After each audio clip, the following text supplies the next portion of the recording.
Bonjour à tous et bienvenue à nouveau dans la nouvelle vidéo d'aujourd'hui. Je prends avec moi une de mes petites voitures de ville préférée, l'une des plus efficaces sur le marché actuellement. Donc dans cette vidéo, j'ai la Toyota Aygo X qui a reçu plus d'un facelift et ils ont abandonné le moteur à combustion interne d'1 litre et maintenant il est seulement livré avec un système hybride à cylindre libre de 1,5 litres, un système hybride complet. En outre, il est équipé d'une batterie de 0,66 kWh ou une batterie au lithium permettant à la voiture de rouler électriquement également en ville. Donc à basse vitesse, vous pouvez conduire une voiture électrique à basse vitesse, c'est bien. Je vais vous montrer et vous expliquer comment ça marche. Dans cette vidéo, nous allons parler de tout. Nous allons aller à la grande vitesse pour voir comment la voiture se porte à haute vitesse. Nous nous rendons en ville et examinons le trafic pour découvrir en fin de vidéo les performances de cette voiture. Maintenant, le problème est que le voyage sera un mélange d'autoroute et de ville, mais la voiture va fonctionner très bien en ville. Comment puis-je le savoir? Parce que j'ai conduit ici depuis que j'ai pris la voiture, donc je dois traverser la ville. J'ai une consommation incroyable d'environ 3,7 litres. C'est incroyable. Donc la voiture fonctionne très bien dans la circulation à faible vitesse et oui, elle est très belle aussi, avec un nouveau design, avec un nouveau pare-chocs et de nouveaux phares. Il est équipé d'un radar et même dans cette zone, il y a des caméras et des capteurs.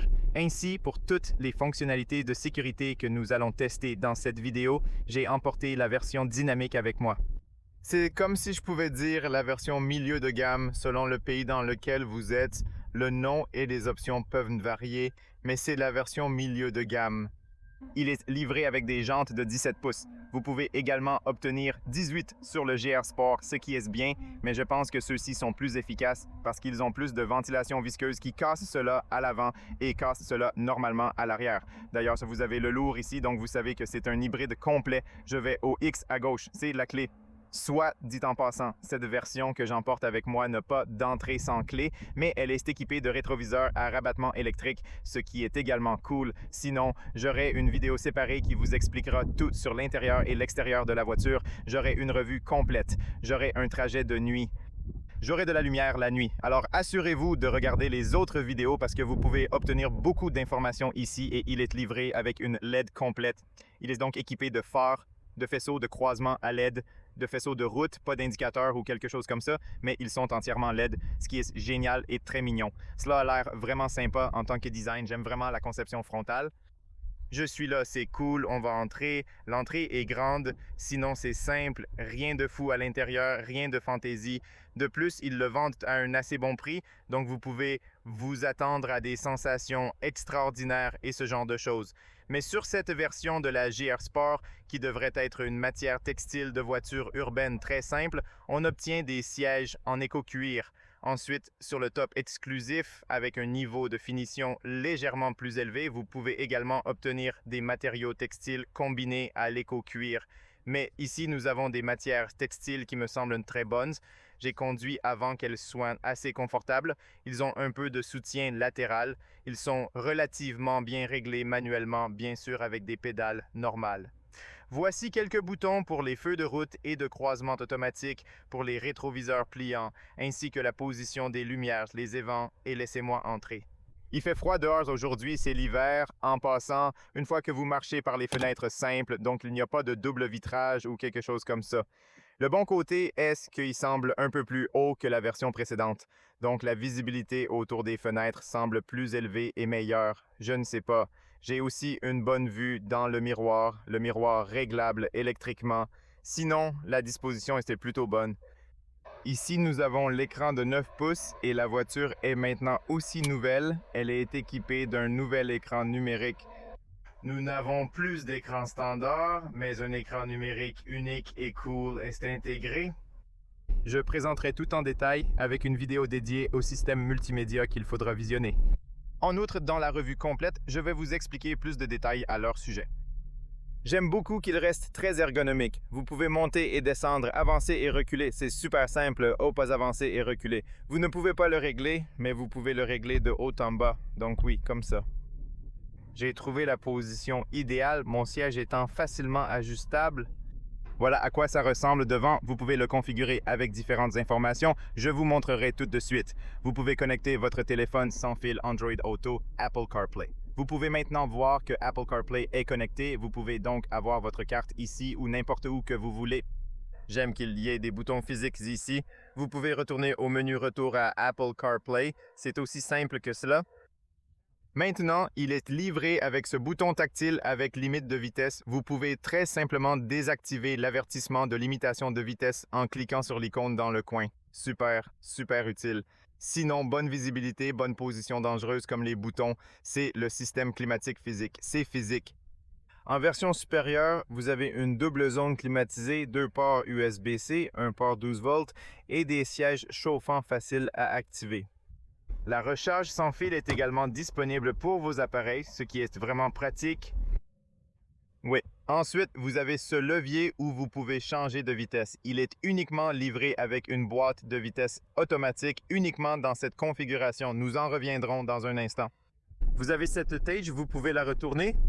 Le modèle inclut une caméra arrière. Bien que cette version ait des limitations, les capteurs de stationnement sont disponibles dans les versions Premium. Ensuite, vous avez le mode de conduite et le mode B. Le mode B n'est pas un freinage récupératif, car vous pouvez l'utiliser sur d'autres véhicules. Le même modèle B que Toyota, utilisez-le dans la neige pour descendre à basse vitesse et faire quelque chose de similaire sur la glace. Donc, tu ne vas pas dormir. C'est une sorte de frein moteur qui baisse un peu la vitesse de rotation. Ensuite, vous avez des boutons physiques ici, ce serait bien. Vous avez la fonction de pliage automatique. J'aime le fait qu'il est livré avec un frein à main électronique à maintien automatique. Vous avez 3 modes de conduite différentes, Power, Eco et Normal. Nous allons tout tester. Alors, tu m'as demandé de retourner à Eco. Laissez-moi fermer ça parce que les sièges sont déjà très chauds et il va bientôt devenir super chaud. Ensuite, vous avez le mode EV que vous pouvez voir sur le côté gauche aussi longtemps que vous avez. Tant que votre batterie a suffisamment d'énergie, je peux vous montrer ce graphique ici. Tant qu'il y a de l'énergie dans la batterie, la voiture est capable de rouler en mode électrique. Nous allons en parler, puis la traction et tout le reste. Voilà. Vous pouvez également voir ce graphique qui vous montre les changements d'énergie en temps réel. Vous remarquez le moteur essence ici, le moteur électrique également à l'avant, uniquement traction avant, et la batterie située sous le siège arrière.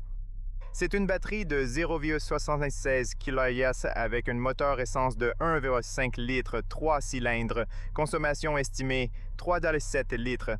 Nous allons voir les chiffres obtenus. 45 grammes d'émissions de CO2, vitesse maximale de 172 km/h, accélération 0 à 100 en 9,2 secondes. Je suis impatient de tester tout cela. Il est également important de noter qu'il est uniquement connecté à une boîte de vitesse automatique et CVT, donc vous ne pouvez pas obtenir une boîte de vitesse manuelle. Le poids de la voiture est de 1090 kg. Il est léger et important. La capacité de la batterie est une batterie au lithium de 0,76 kW. Le moteur électrique a une puissance de 80 CH. Seul le moteur électrique et le moteur à essence ont une puissance de 91 CH. Additionnez tout et on atteint près de 170 chevaux en puissance. La manière de calculer est différente pour les hybrides complètement hybrides. Il a donc environ 116 chevaux, mais le bon côté est que vous avez un moteur électrique de 80 chevaux qui est très rapide et réagit instantanément. Nous allons en parler. Il s'agit d'un grand réservoir de carburant de 30 litres et de virage de 9,4 mètres. Oui, sinon la personne suspendue indépendante est à l'avant et la poutre de torsion est à l'arrière. C'est tout. Maintenant, conduisons-le. Laissez-moi désactiver la fonction de sécurité du fusible. Je trouve ça ennuyeux ici, donc laissez-moi aller à gauche. Je peux le faire ici. Depuis l'écran, accéder à paramètres du compteur. Non, il n'y a pas de réglage des compteurs. Je dois aller au réglage du véhicule ici. Et puis, il y a cette suggestion de percer et les paramètres de surveillance de la conduite. Je veux éteindre ça et la limite de vitesse, je peux éteindre à partir d'ici. C'est assez pratique et rapide. Je peux accéder à plusieurs données utiles en façade, graphiques d'énergie, consommation et durée en mode électrique. Les statistiques du trajet précédent sont aussi visibles, réinitialisables en un instant. Je vais vous le dire aussi à la fin de ce voyage, le système climatique niveau 122, c'est aussi simple que ça. Je peux le mettre sur Eco. Je veux le mettre sur Eco aussi, comme ça. Ou laissez-le pour monter jusqu'au 122e étage. Comme vous voyez ici, on va commencer avec la moitié de la batterie. Oui, je veux qu'on commence, on parle en marchant et on entre. Je veux conduire en mode éco d'abord, puis on passe les différents modes de conduite et la voiture va réagir différemment. La 631 est de la série avec un réservoir de 30 litres. Depuis le moment où j'ai eu la voiture jusqu'à maintenant, je conduis encore beaucoup. Oui, sinon l'eau n'est pas assez chaude car il fait froid dehors. Il fait froid dehors et il y a un peu de vent, mais ça va. Je pense que je vous ai montré que tout était correct, alors commençons à conduire facilement. Vous le retournez parce qu'il est petit et vous pouvez facilement le retourner. J'aime la position de la voiture. Vous avez l'impression de vous tenir un peu plus haut, c'est très important. La résolution de la caméra n'est pas la meilleure du marché, mais elle est très nette et elle peut vous aider à être plus que suffisante pour une petite voiture comme ça.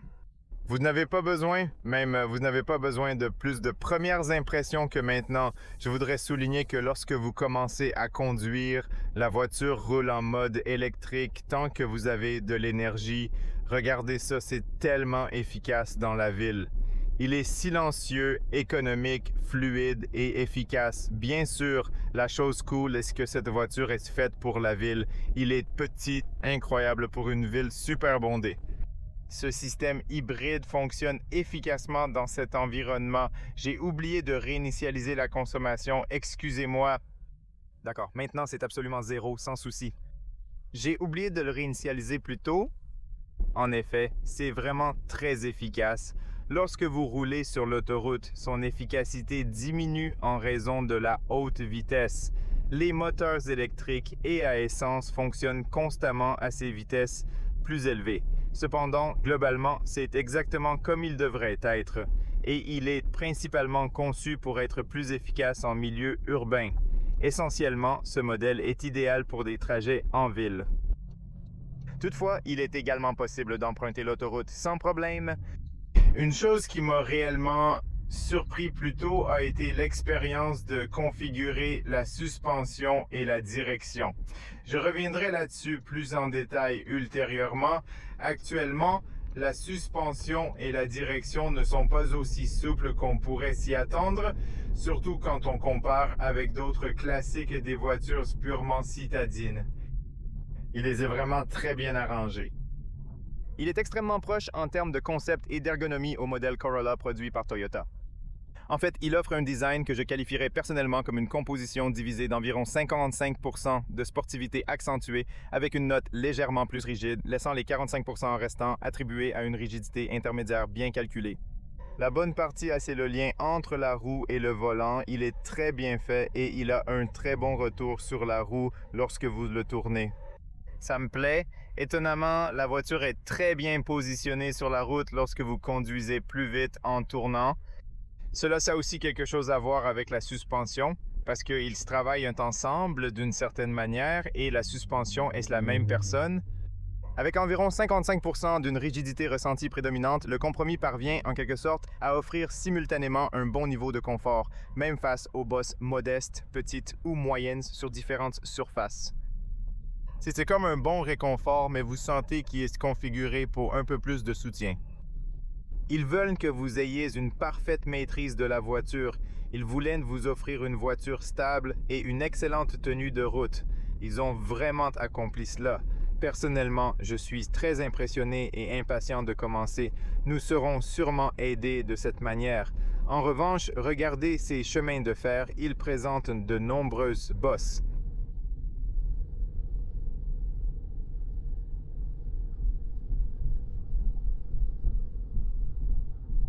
Lorsque j'ai remarqué les dimensions modestes des bras des composants de suspension par rapport aux SUV, j'ai été agréablement surpris par le niveau de confort qu'une si petite voiture pouvait offrir. Mais ils ont fait du bon travail. Écoutez attentivement le bruit émis par la douille et les articulations. Ce son semble particulièrement profond et distinctif. L'entendez-vous? C'est que vous ne l'entendez à peine. C'était génial. Les pièces sont vraiment bonnes à certains égards. Donc, j'ai été impressionné par la suspension. J'aime la façon dont ils ont été mis en place. J'aime la direction et le feedback qu'elle vous donne. Ce n'est donc pas seulement une voiture urbaine, c'est aussi amusant à conduire. Vous pouvez contourner les virages et il fonctionne très bien sur la route. Il ne pend pas dans les angles de maïs et il a un aspect très direct. Il se sent très directement sur les roues et les retours sont très bons. J'aime la suspension, la façon dont elle est mise en place et la direction. Qu'y a-t-il d'autre? La boîte de vitesse, vous savez, est ECVT, donc c'est presque comme 1 vitesse. Je ne sens rien. C'est comme une sensation linéaire, comme une voiture électrique. Vous avez l'impression de conduire une voiture électrique. C'est juste que vous entendez des moteurs de temps en temps. Sinon, ils restent automatiquement. Vous pouvez donc voir que lorsque vous appuyez sur l'accélération puis sur le frein, la maintenance automatique est relativement bonne.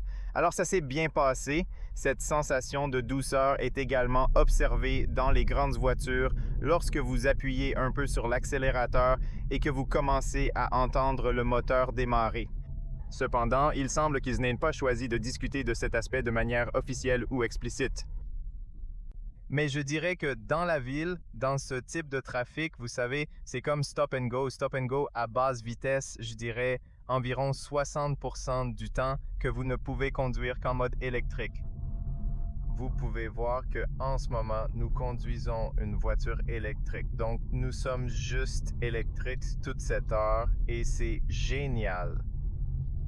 La bonne chose est qu'à la fin de ce voyage, nous pouvons apprécier en détail combien de temps nous avons passé en mode électrique, ce qui est vraiment formidable et bénéfique. Nous allons sur l'autoroute et nous allons rouler un peu plus vite, donc nous pouvons voir exactement quels chiffres nous pouvons obtenir sur l'autoroute.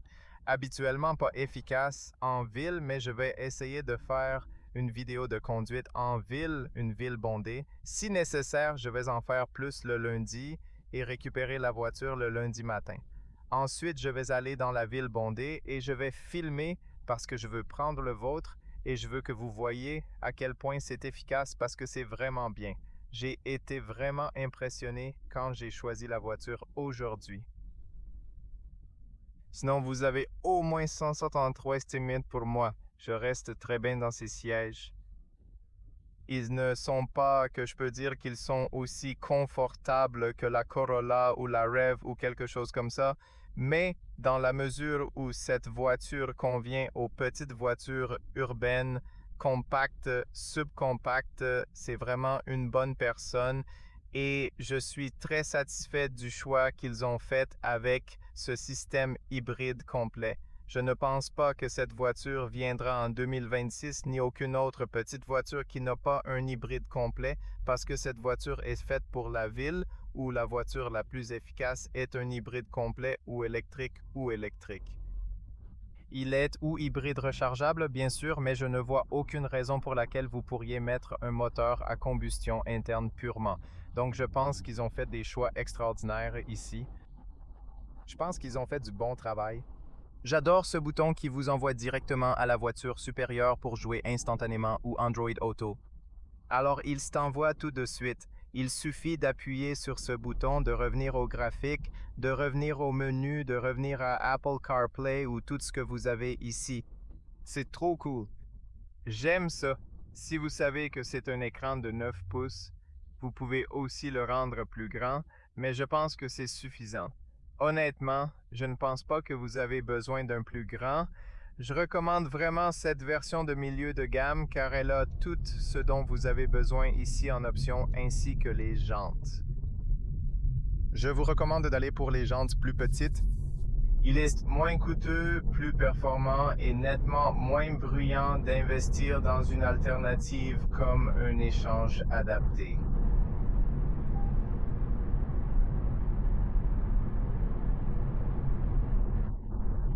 Maintenant, vous voyez l'accélération, elle est très linéaire, très douce. C'est comme si vous aviez l'impression de conduire une voiture électrique maintenant. Vous voyez, il est juste récupéré et entraîné avec un moteur électrique.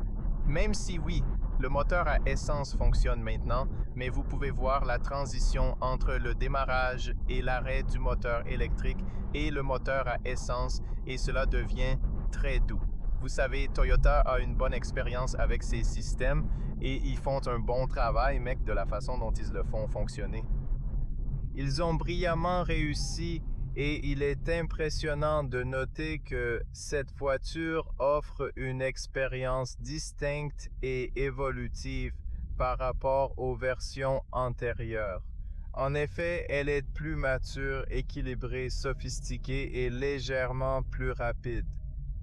Bien sûr, avec ce système hybride, parce que vous avez cette taille, je l'appellerai un grand moteur électrique, un moteur électrique de 80 chevaux. C'est énorme. Je connais des voitures électriques, des voitures entièrement électriques qui n'avaient pas 80 chevaux auparavant, et celle-ci a 80 chevaux plus 91 chevaux. Donc c'est bien. Sinon, il a été relatif, il est relativement silencieux. Regardez ça, c'est rapide quand vous avez besoin de puissance. Je suis en mode éco, mais quand on est sur l'autoroute, on peut changer de mode tout de suite. Je voudrais aussi vous montrer les caractéristiques de sécurité de Lane Assist. Il est très agile avec un rayon de virage de 9,4 mètres. Vous pouvez facilement contourner le coin. À partir d'ici, vous activez le régulateur de vitesse, l'assist aux voies, vous réglez la vitesse et regardez la 85 afin que vous puissiez voir toutes les informations à l'écran. Et maintenant, la voiture reste essentiellement entre les voies, accélère, garde la distance de la voiture devant et ça marche très bien. Il a les mêmes caractéristiques de sécurité, le même matériel et le même logiciel que les voitures plus chères de Toyota. C'est génial. Je veux dire, il y a un si bon prix, oui. Je ne veux pas parler du prix dans la vidéo parce que généralement le prix peut varier selon quel pays ou regardez, les options peuvent être différentes. Mais cette voiture coûte autour de 20 000, elle commence autour de 19 000, puis elle peut aller entre 19 et 25 selon le pays où vous êtes. Mais environ 20 000 €. Vous bénéficiez de toutes ces options, telles que l'aide au maintien de la voie, le régulateur de vitesse adaptatif, la lecture des panneaux de limitation de vitesse. Comme vous l'avez vu plus tôt, si je rentre à la maison, je peux le désactiver très facilement. Je peux retourner à la navigation ici. Je peux retourner à la voiture qui vous avertit de temps en temps de mettre vos mains sur le volant. Mais regardez ici, ça va conduire automatiquement. On roule à 102 km/h et la voiture se comporte très bien. Étonnamment, pour une si petite voiture, je n'entends pas beaucoup de bruit dehors, juste un peu de vent. Oui, on dirait que c'est 95. Il fonctionne bien jusqu'à 100 km/h et c'est très silencieux. Habituellement, les gens se plaignent quand ils conduisent d'une Toyota. Habituellement, Toyota se plaint de l'isolation acoustique, comme vous le savez probablement, mais étonnamment, ce n'est pas si grave.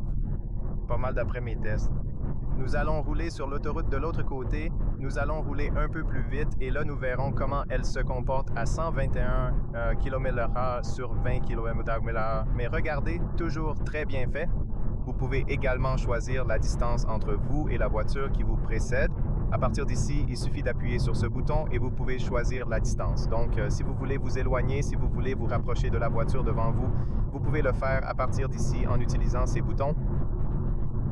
Maintenant, il peut encore conduire de manière autonome, reste encore entre les voies de manière très bonne et se sent très stable. Il n'a pas hésité. Il n'y a pas de technologie d'angle mort dans cette version, mais étonnamment, vous avez tous ces pilotes automatiques de niveau 2. C'est dingue. Je suis impressionné. Je suis impressionné par le fait que certaines options sont manquantes. D'autre part, il a des options cool que je ne m'attendais pas à trouver ici. Maintenant, freiner. Je contrôle maintenant. Nous sommes toujours en mode éco. Je n'ai pas changé de mode, mais je le ferai. Je le ferai. Je vais le changer. Il est également équipé d'un frein d'urgence, donc si la voiture devant freine, la vôtre tombera en panne aussi. Il a donc quelques caractéristiques de sécurité, des caractéristiques de sécurité très utiles. Il possède également un capteur qui lit votre visage, vous indique si vous êtes fatigué, etc. Toutes ces réglementations européennes sont maintenant obligatoires. De multiples fonctions de sécurité deviennent obligatoires, voilà pourquoi elles sont intégrées à ce véhicule. Un graphique montre la gestion de l'énergie. Actuellement, la voiture recharge la batterie. Donc, vous n'avez pas récupéré le niveau, vous n'avez donc pas cette option de flexibilité. Mais oui, vous avez ce mode B de freinage moteur. Si vous passez en mode B, alors la voiture semble utiliser le mode A, tout comme le frein du moteur. Maintenant, c'est comme un frein moteur, mais vous pouvez le mettre derrière et il roule. Pour une si petite voiture, la performance de la voiture dans les virages m'a vraiment surpris. Je ne m'attendais pas à ce que ça soit aussi bon sur l'autoroute et sur les longs trajets.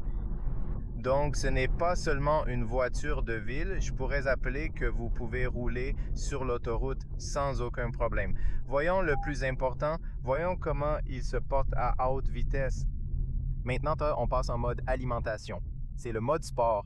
Je passe en mode sport et la voiture devrait mieux répondre. Nous voyons maintenant que nos batteries sont complètement chargées. Jusqu'à présent, la voiture est en train de charger la batterie complètement et jusqu'à présent, on a une consommation de 4 et 6 litres de carburant. Les gars, les vitesses d'autoroute et tout ça n'est pas mauvais.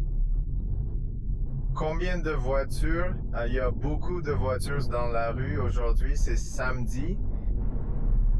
Oh, au fait, regarde ce mode sport, c'est plus réactif. Une autre chose que j'ai remarqué, c'est que je n'entends pas beaucoup le moteur. Je n'entends pas les rotations intenses du CVT. Maintenant, voyons, je vais tester une accélération un peu plus forte. Et mon Dieu, la tenue de route est excellente. Même lorsqu'on appuie, franchement, ce n'est pas si bruyant. Ils travaillent clairement à le rendre encore plus raffiné et discret. Même si vous entendez les régimes du moteur, ce n'est pas aussi bruyant qu'avant. Ils ont donc travaillé, ils l'ont amélioré et je peux certainement entendre cela, sentir cela, mais pour une si petite voiture, j'ai été impressionné par sa performance sur la route. C'est dingue. Je conduis une plus grande voiture, je peux dire des noms maintenant. BYD et certains constructeurs chinois, je conduis ces voitures. Ils n'ont pas une si bonne stabilité dans cette voiture. Ils ont des voitures plus grosses et plus chères. Accélérer jusqu'à 120 km/h, c'est impressionnant. Cela donne une sensation agréable et fluide. L'idée, c'est facile d'atteindre la vitesse. Au 120, vous commencez à entendre un peu de vent venant de l'extérieur. La stabilité, c'est toujours très bonne.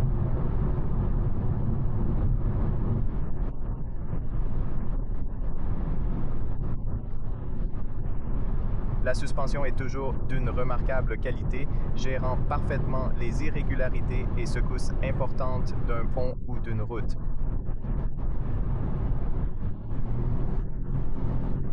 Oui, je pense que 120, le point chaud est terminé. Wow, quoi! Caissière, même après 120 degrés, il vous donne toujours de la puissance.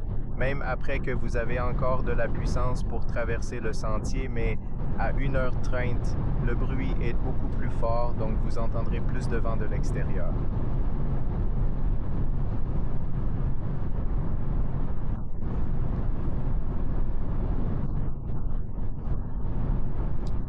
Oui, c'est exact, 130, 130.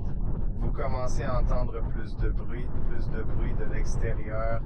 Mais jusqu'à 120, c'est vraiment bon pour une voiture City, très bien du 210 et la stabilité c'est très bon jusqu'à 210 en 30, je dirais que c'est parfait.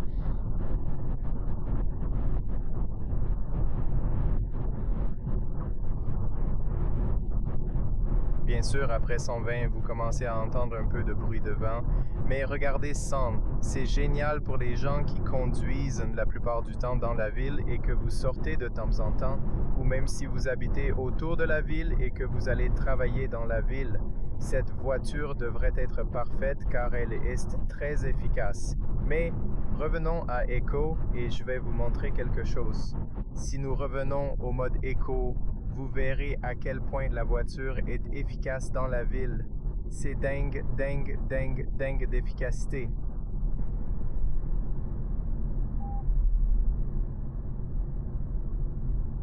De là, vous pouvez également utiliser plus de frein moteur si vous le souhaitez, ou vous pouvez le laisser rouler.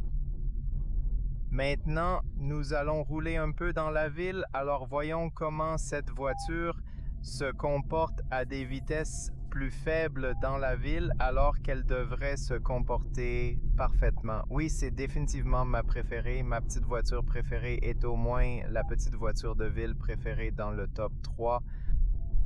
Ça fonctionne bien sur les bosses. Je suis impressionné. Je ne sais pas comment. C'est comme sur des bosses petites à moyennes, si vous savez, comme cette apparence. C'est bien fait et en même temps c'est stable et en quelque sorte plus dur, mais les pièces, la suspension et les bras, ils sont bien faits, profonds et agréables.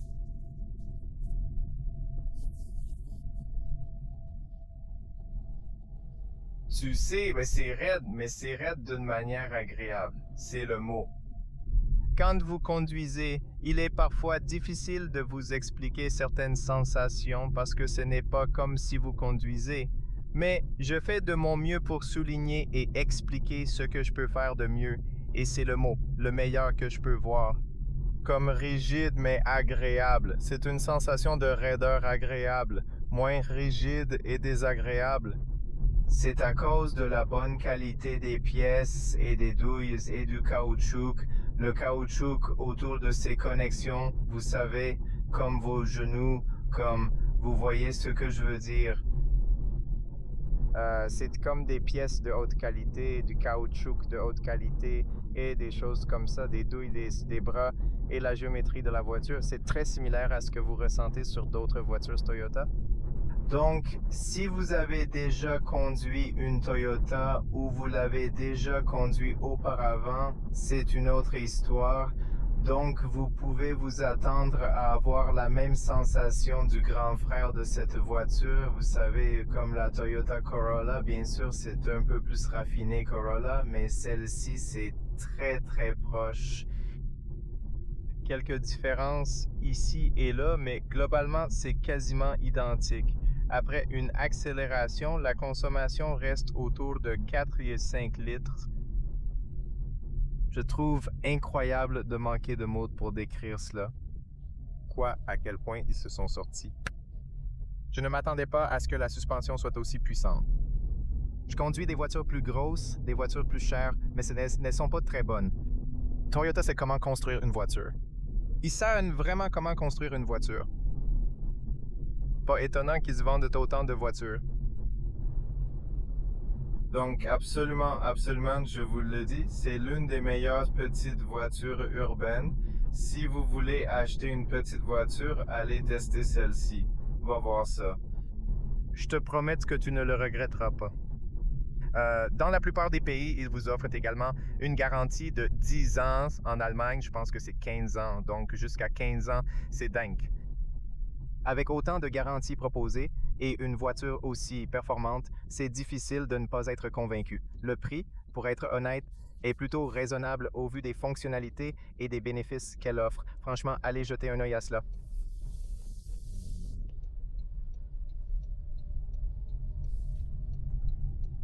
Et c'est doux, regardez à quel point il est doux à conduire. Maintenant que nous ne roulons que 4,4 litres en mode électrique, la consommation de carburant devrait être encore plus faible. Alors pourquoi devriez-vous acheter une classe G dans cette ville? Je ne nie pas que la classe G est incroyable en tant que roi de la route, mais en environnement urbain, ce modèle est clairement plus efficient, silencieux et harmonieux.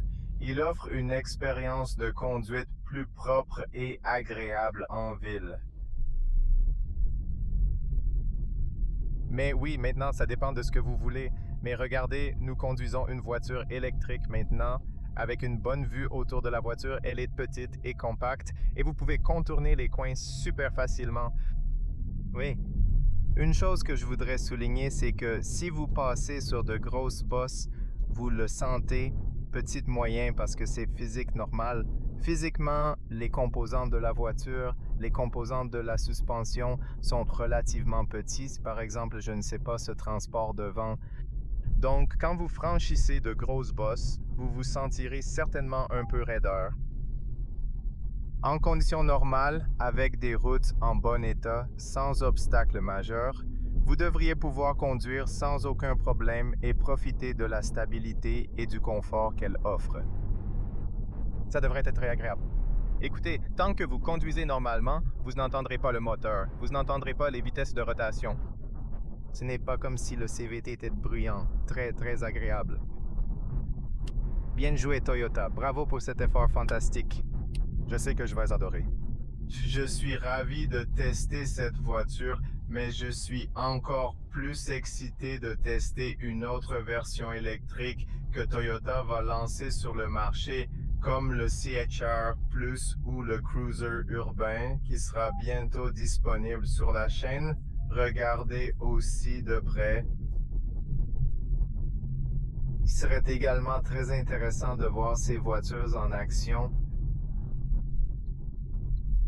C'est vraiment charmant. Le stationnement est un rêve grâce à un format compact, pratique, facile à garer et avec un entretien simple. L'entretien de cette voiture est vraiment bon de marché par rapport à une autre voiture. Écoutez, maintenant, nous conduisons des voitures électriques. Toutes ces zones ici que nous conduisons maintenant, nous sommes en mode électrique. On va se garer ici. Ensuite, nous pourrons terminer cette vidéo.